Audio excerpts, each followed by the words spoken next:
ফরজ করেছেন এবং তাকে দ্বীন ইসলামের অন্যতম রোকন বা স্তম্ভ করেছেন। আর আমি সাক্ষ্য দিচ্ছি যে আল্লাহ ছাড়া কোনো সত্য উপাস্য নেই, তিনি প্রকৃত বাদশাহ এবং সবকিছুর পরিজ্ঞাত। এবং আমি আরও সাক্ষ্য দিচ্ছি যে মুহাম্মদ সাল্লাল্লাহু আলাইহি ওয়াসাল্লাম আল্লাহর বান্দা এবং তার রাসূল, যিনি সমস্ত সৃষ্টির মধ্যে সর্বশ্রেষ্ঠ এবং উত্তম। তার ওপর, তার পরিবার পরিজনের ওপর, তার সাহাবায়ে ক্যারাম, আল্লাহ তাদের সবার প্রতি সন্তুষ্ট হন এবং তাদের অনুসারী সকলের ওপর সর্বোত্তম দরুদ ও পূর্ণাঙ্গ শান্তি বর্ষিত হোক।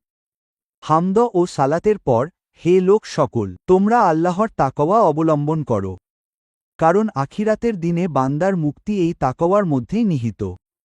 আল্লাহ তাআলা সূরা হজের শুরুতে বলেছেন, হে লোক সকল, তোমরা তোমাদের রবকে ভয় করো। নিঃসন্দেহে কিয়ামতের প্রকম্পন এক ভয়াবহ বিষয়। যেদিন তোমরা তা দেখবে, প্রতিটি স্তন্যদানকারী তার দুধের শিশুকে ভুলে যাবে। আর সমস্ত গর্ভবতী নারীর গর্ভপাত হয়ে যাবে এবং তোমরা দেখবে যে মানুষকে মাতাল বা নেশাগ্রস্ত মনে হবে, যদিও বাস্তবে তারা মাতাল হবে না, বরং আল্লাহর শাস্তি অত্যন্ত কঠোর। আর আল্লাহর তাকওয়ার মধ্যে এ বিষয়টিও শামিল যে আখিরাতের দিনের জন্য নেক আমল করে প্রস্তুতি গ্রহণ করা এবং পাপ ও মন্দ কাজ পরিত্যাগ করা। এসবই কারণ আল্লাহই সত্য এবং তিনিই মৃতকে জীবিত করেন, আর তিনি সবকিছুর ওপর ক্ষমতাবান। এবং এই যে কিয়ামত অবশ্যই আসবে, যাতে কোনো সন্দেহ নেই, এবং নিশ্চয়ই আল্লাহ কবরবাসীদের পুনরায় জীবিত করবেন। আর আখিরাতের সবচেয়ে বড় প্রস্তুতি হল এই যে মানুষ তাওহীদ অবলম্বন করবে, ইবাদত কেবল এক আল্লাহর করবে এবং তাকে ছাড়া অন্য কাউকে ডাকবে না। আর কোনো ব্যক্তি কিভাবে এমন মূর্তিদের ডাকতে পারে? তারা আল্লাহকে বাদ দিয়ে এমন সবকিছুকে ডাকে যা তাদের ক্ষতিও করতে পারে না, আবার উপকারও করতে পারে না। এটিই তো সুদূরপ্রসারী পথভ্রষ্টতা।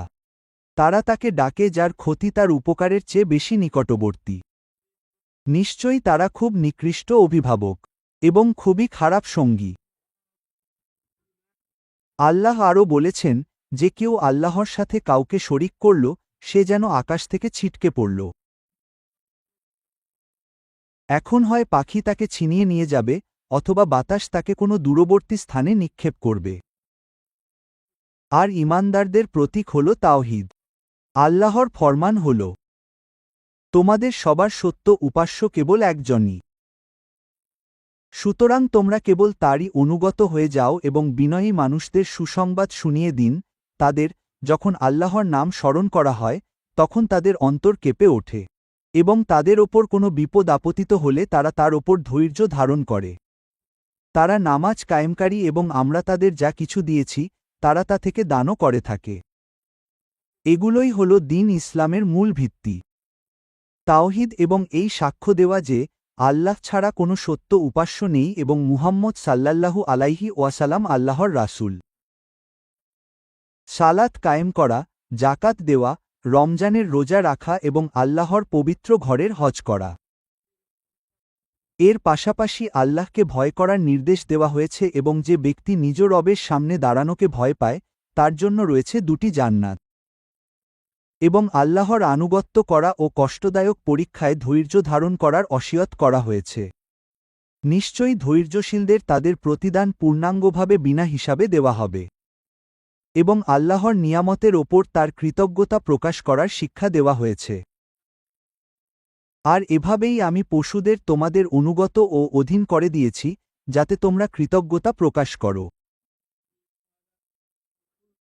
আর আল্লাহ তাআলা মহাবিশ্বে কিছু সৃষ্টিগত আইন ও নীতি নির্ধারণ করেছেন, যার ওপর ঈমান আনা এবং তা থেকে শিক্ষা গ্রহণ করা জরুরি।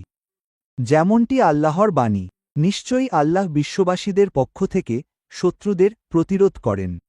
নিশ্চয়ই আল্লাহ কোনো খেয়ান্তকারী অকৃতজ্ঞকে পছন্দ করেন না। আর তিনি সুবহানাহু ওয়া তাআলা বলেছেন যে আল্লাহকে সাহায্য করবে, আল্লাহ অবশ্যই তাকে সাহায্য করবেন। নিশ্চয়ই আল্লাহ মহা শক্তিশালী ও পরাক্রমশালী। আর সেই নিয়মগুলোর মধ্যে আল্লাহর এই বাণীও রয়েছে যে কত জনপদই না ছিল যা আমি ধ্বংস করে দিয়েছি, কারণ তারা ছিল জালিম। সুতরাং সেগুলো তাদের ছাদের ওপর উপুর হয়ে পড়ে আছে। কত আবাদ কুয়া অকেজো এবং কত মজবুত ও সুউচ্চ প্রাসাদ ধ্বংসস্তূপে পরিণত হয়েছে। আর কত জালিম জনপদকেই আমি অবকাশ দিয়েছি। তারপর পরিশেষে তাদের পাকড়াও করেছি এবং সবাইকে আমার কাছেই ফিরে আসতে হবে। আর আল্লাহ জাল্লাশানুহু তার খলিল ইব্রাহিম আলাইহিস সালামকে হজের জন্য ঘোষণা করার আদেশ দিয়েছেন, তুমি মানুষের মধ্যে হজের ঘোষণা দাও। তারা তোমার কাছে পায়ে হেঁটে এবং প্রতিটি ক্ষীণকায় উটের পিঠে চড়ে আসবে, যারা দূর দূরান্তের পথ পাড়ি দিয়ে আসে, যাতে তারা নিজেদের কল্যাণের স্থানগুলোতে উপস্থিত হতে পারে এবং নির্ধারিত দিনগুলোতে আল্লাহর নাম স্মরণ করতে পারে, সেই গবাদি পশুর ওপর যা তিনি তাদেরকে রিজিক হিসেবে দিয়েছেন। হ্যাঁ, যাতে তারা নিজেদের ফায়দা অর্জনের জন্য উপস্থিত হয় এবং আল্লাহর নাম স্মরণ করে। হাজিরা দূর দূরান্তের পথ পাড়ি দিয়ে হজের আনুষ্ঠানিকতা পালনের জন্য উপস্থিত হন, যাতে তারা আল্লাহ তাআলাকে সন্তুষ্ট করতে পারেন এবং তার প্রতিদান ও সওয়াবের প্রত্যাশী হতে পারেন। তারা বাইতুল আতিক, কাবা এবং হজের পবিত্র স্থানগুলোর সম্মান প্রদর্শন করেন। আর মসজিদুল হারামকে আমি সমস্ত মানুষের জন্য সমান করে দিয়েছি। সেখানকার স্থানীয় বাসিন্দা হোক বা বাইরে থেকে আসা ব্যক্তি, আর যে কেউ সেখানে জুলুম বা অন্যায়ভাবে সরে যাওয়ার ইচ্ছা করবে, আমি তাকে যন্ত্রণাদায়ক শাস্তি আস্বাদন করাব। তারা এসব স্থানে তাওহীদের আহ্বানে লাব্বাইক বলতে বলতে সমবেত হয়, যার উদ্দেশ্য ইবাদতকে কেবল আল্লাহর জন্য খালেস করা এবং শিরক বর্জন করা। আর যখন আমরা ইব্রাহিম এর জন্য এই ঘর অর্থাৎ কাবা শরীফের স্থান নির্ধারণ করে দিলাম এবং নির্দেশ দিলাম যে, আমার সাথে কাউকে শরিক করো না এবং আমার ঘরকে তাওয়াফকারী, অবস্থানকারী এবং রুকু সিজদাকারীদের জন্য পবিত্র রাখো। সুতরাং এই ঘরকে প্রতিটি সেই জিনিস থেকে পবিত্র রাখা হয়, যা এর মর্যাদা ও সম্মানের উপযুক্ত নয়। তাই হজের সময় কোনো পাপের কথা হবে না, না কোনো ঝগড়া, না কোনো শোরগোল, না রাজনৈতিক স্লোগান এবং না কোনো দলীয় মতভেদ, বরং কেবল আল্লাহর সামনে বিনয়, রাসূলুল্লাহ এর অনুসরণ, বাহ্যিক ও অভ্যন্তরীণ পবিত্রতা, প্রতিশ্রুতির পালন এবং অধিকারের প্রতি শ্রদ্ধা থাকবে। এটা শুনে নাও, যে কেউ আল্লাহর সম্মানীয় বিষয়গুলোর মর্যাদা রক্ষা করে, তবে তা তার রবের কাছে তার জন্য উত্তম। আর যে কেউ আল্লাহর নিদর্শনসমূহের সম্মান করে, তবে নিশ্চয়ই এটি অন্তরের তাকওয়া থেকে উৎসারিত। আর হজে মুসলমানদের মধ্যে পরিচয়, হৃদ্যতা, ভালোবাসা, পারস্পরিক সহযোগিতা এবং সহমর্মিতার চিত্র স্পষ্টভাবে ফুটে ওঠে। যখন তারা নিজ নিজ ভাষা, বর্ণ ও দেশের ভিন্নতা সত্ত্বেও একে অপরের ভাই হয়ে ভালোবাসার সাথে হজের আচার অনুষ্ঠান পালন করে, ফলে তারা তাদের উপকারিতা লাভ করে এবং তাদের কোরবানির গোশত থেকে বিপদগ্রস্ত অভাবীদের খাওয়ায়। আর তাদের রীতি ও কর্মপদ্ধতি এই হয় যে, তারা তাদের কাজে ইহসান ও নেকি এবং তাদের কথায় সত্যতাকে অবলম্বন করে। আর মিথ্যা কথা থেকে বেঁচে থাকো। আর আরাফাতের ময়দানে আল্লাহ তাআলা তোমাদের কারণে ফেরেশতাদের সামনে গর্ব করেন। আর এটি সেই মহান স্থান যেখানে আল্লাহ তাআলা এই আয়াত নাজিল করেছিলেন, আজ আমি তোমাদের জন্য তোমাদের দিনকে পূর্ণাঙ্গ করলাম এবং তোমাদের ওপর আমার নেয়ামত সম্পূর্ণ করলাম, এবং তোমাদের জন্য ইসলামকে দিন হিসেবে পছন্দ করলাম। সুতরাং তোমরা হেদায়েতের নবী এর অনুসরণ ও অনুকরণ করো। তিনি আরাফাতে জোহর ও আসরের নামাজ একত্রে অর্থাৎ জমা করে এবং কসর হিসেবে 2 রাকাত আদায় করেছিলেন। তারপর সূর্যাস্ত পর্যন্ত আল্লাহর জিকির করতে করতে সেখানে অবস্থান করেছিলেন। এরপর তিনি মুজদালিফার দিকে রওনা হয়েছিলেন, যেমনটি আল্লাহ তাআলা বলেছেন। অতঃপর যখন তোমরা আরাফাত থেকে ফিরে আসবে, তখন মাশায়ারুল হারামের কাছে আল্লাহর জিকির করো এবং তার জিকির সেভাবেই করো যেভাবে তিনি তোমাদের হেদায়েত দিয়েছেন। আর নিশ্চয়ই তোমরা এর আগে পথভ্রষ্টদের অন্তর্ভুক্ত ছিলে। তারপর যখন ঈদের দিনের সকাল হল, তখন তিনি মিনায় গেলেন, যেমনটি মহান আল্লাহর বাণী। অতঃপর তোমরাও সেখান থেকে ফিরে আসো যেখান থেকে সবাই ফিরে আসে এবং আল্লাহর কাছে ক্ষমা প্রার্থনা করো। নিশ্চয়ই আল্লাহ অত্যন্ত ক্ষমাশীল, পরম দয়ালু। সুতরাং তিনি জামরাতুল আকাবায় কঙ্কর নিক্ষেপ করেছিলেন। তিনি তার কোরবানি জবে করেছিলেন। নিজের মাথা মুন্ডন করুন এবং চুল ছোট করারও অনুমতি রয়েছে। তারপর বাইতুল্লার তওয়াফ বা তওয়াফে ইফাদা সম্পন্ন করুন। আল্লাহ তাআলার নির্দেশ হল, তারপর তারা যেন তাদের ময়লা দূর করে, নিজেদের মানত পূর্ণ করুক এবং এই সুপ্রাচীন গৃহ বা পবিত্র কাবা শরীফ তাওয়াফ করুক। এই আমলগুলোর সময় শান্তি, স্থিরতা, নমনীয়তা ও একে অপরকে ধাক্কা দেওয়া থেকে বিরত থাকার প্রতি বিশেষ খেয়াল রাখা উচিত। একইভাবে হজের ব্যবস্থাপনায় নিয়োজিত প্রতিষ্ঠানের নির্দেশ মেনে চলা, হাজিদের যাতায়াতের শৃঙ্খলা ও নির্ধারিত পথ ব্যবহারের নিয়ম পালন করা জরুরি, যাতে সবার কল্যাণ ও মঙ্গল নিশ্চিত হয়, যে কোনো ক্ষতি এবং বিশৃঙ্খলা থেকে রক্ষা পাওয়া যায়, জানমালের নিরাপত্তা বজায় থাকে এবং ইবাদত পালনে সহজ হয়, আর মিনায় আল্লাহর অধিক পরিমাণে জিকির করা মুস্তাহাব, যেমনটি আল্লাহর নির্দেশ রয়েছে।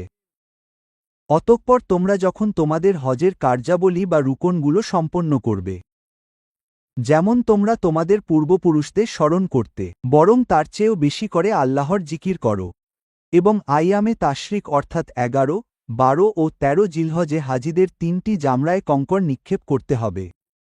প্রতিদিন প্রতিটি জামরায় 7টি করে কঙ্কর নিক্ষেপ এবং উত্তম হল 13তম দিন পর্যন্ত মিনায় অবস্থান করা।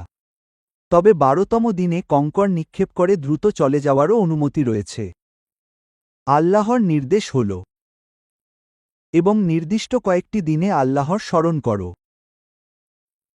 তারপর যে ব্যক্তি 2 দিনে তাড়াহুড়ো করে মিনা ত্যাগ করে, তার কোনো গুনাহ নেই, এবং যে ব্যক্তি পিছিয়ে থাকে অর্থাৎ 13তম দিন পর্যন্ত অবস্থান করে, তারও কোনো গুনাহ নেই। এটি তাদের জন্য যারা তাকওয়া অবলম্বন করে। সুতরাং আল্লাহকে ভয় করো এবং জেনে রাখো, তোমাদের সবাইকে তারই দিকে সমবেত করা হবে। মক্কা থেকে নিজের দেশে ফেরার আগে তওয়াফে বিদা বা বিদায়ী তওয়াফ করতে হয়। আল্লাহ তাআলা ইরশাদ করেছেন, তিনিই তোমাদের নির্বাচিত করেছেন, এবং দিনের ব্যাপারে তোমাদের ওপর কোনো কঠোরতা বা সংকীর্ণতা আরোপ করেননি। তোমাদের পিতা ইব্রাহিম এর দিন বা আদর্শ আঁকড়ে ধরো। তিনিই তোমাদের নাম রেখেছেন মুসলমান। এই কুরআনের পূর্ববর্তী কিতাবগুলোতেও এবং এই কুরআনেও, যাতে রাসূল তোমাদের ওপর সাক্ষী হন এবং তোমরা মানুষের ওপর সাক্ষী হও। সুতরাং তোমাদের উচিত নামাজ কায়েম করা, যাকাত আদায় করা এবং আল্লাহর দ্বীনকে দৃঢ়ভাবে আঁকড়ে ধরা। তিনিই তোমাদের অভিভাবক ও মালিক। সুতরাং তিনি কতই না চমৎকার মালিক এবং কতই না উত্তম সাহায্যকারী। আর আল্লাহর দ্বীনকে দৃঢ়ভাবে আঁকড়ে ধরার একটি উপায় হল, মানুষ যেন তার রবের কাছে বেশি বেশি দোয়া করে, বিশেষ করে হজের এই স্থানগুলোতে ও সময়, কারণ এখানে দোয়া কবুল হওয়ার প্রবল সম্ভাবনা রয়েছে।